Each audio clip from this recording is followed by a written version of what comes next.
All right, we're going to wrap it up. This is our last game. And this one, when we get to it, is scary as shit if you own any of the running backs. Yes. 29-26 Seattle over Washington. Both quarterbacks look like they got into the top 6 or 8 here. Geno had 369, 2 touchdowns for 30 points. Sam Howell had 312, 3 touchdowns for 33 points. The running backs were all pretty good. This is kind of deceiving here. Ken Walker had 19 carries and 63 yards for 24 points. He also had the touchdown in the receiving game. Because he broke one for 64 and one. Zach Charbonnet had 6 carries for 44, but had 4 catches for 18 in the passing game.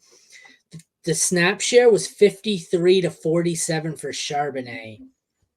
15 of 15 on third down. So it looks like Charbonnet is the third and fourth down back and the pass catching back. So anytime it's a pass catching situation with Charbonnet, that scares the shit out of me. Looks like Walker's the rusher though, and Yeah. I don't know. Brian Robinson, 8 carries, 38 yards, 6 for 119 and 1 in the receiving game. That is one long one, I assume it is, for 32 Yeah. points. Also. Gibson had 4 for 13 and 5 for 42 and a touchdown in the air for 17 points. It was 51-49 Brian Robinson on the snap share. So all 4 of these guys had decent days, but the snap percentages and splits are concerning, and it's kind of roulette for them. Receiver, we had 8 for 92 and a touch for Lockett. DK had 7 for 98. JSN had 4 for 53, 2 for 13 for Bobo. De'Ami Brown had 2 for 41 and a touchdown, 4 for 33 for McLaurin, 2 for 6 for Curtis Samuel. Jahan Dotson, 0 for 2 on the receptions. Tight ends, 5 for 40 for Thomas. Seahawks, hopefully you don't own any of their tight ends. They sucked. Jason Myers gave you 21 points. Joey Sly, 9. Both defenses were bad. 7.5 for Seattle, 2 for the Commanders. What do you think here? I think the most important part is pretty much the quarterbacks are always going to be borderline in the 10 to 15 range, and I think they're going to be featured every week in the start sit, but I think the most important part is what the hell do we do with any of this running back room? Yeah, it's like I was talking about with Charbonnet, he just caps the ceiling for Walker. So like this is the thing, it's not like he's going to take over the role. Like, that's not happening. Obviously, Walker had 19 carries, Charbonnet is 6. But it's more just he just limits his ceiling. And so if you have him as like a high-end RB1, you're going to be more than likely disappointed. He still had a good game. Like, he got home with a crazy just reception that you don't expect, and he took a house. So that just seems like a one-off. And same thing on the flip side with Robinson, right? He is not much of a pass catcher, but he saw 6 targets in this game, 119 yards for a touchdown. So seems like both these guys had outlier games from that perspective. But yeah. It's just going to be up and down with them a little bit. That's just what it is.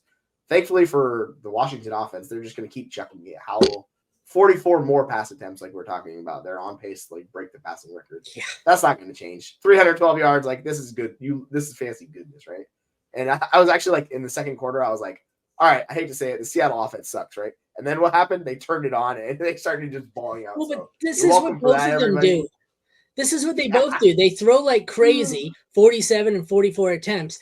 Against the bad defenses, they turn into touchdowns. Against the good defenses, they turn into interceptions. That's why these two are matchup dependent. They'll give you 30, then they'll give you 5, then they'll give you 31, then they'll give you 7. It's look at the defense, play the matchup for these two. That's pretty simple, I think. Yeah, they get the Rams next week. Howell gets who do they play? They got the Giants next week. So hello, fancy points for the Washington offense. Yeah, it's interesting. Yeah. Barn burner here, hey? 6-3. Good God. Anything notable I don't here? care. Garrett Wilson and Devontae Adams are good so far, but other than that, you don't have anything good if you didn't start anyone else. So, all righty. Yeah, Jacobs has done nothing. Yeah, it's an ugly game.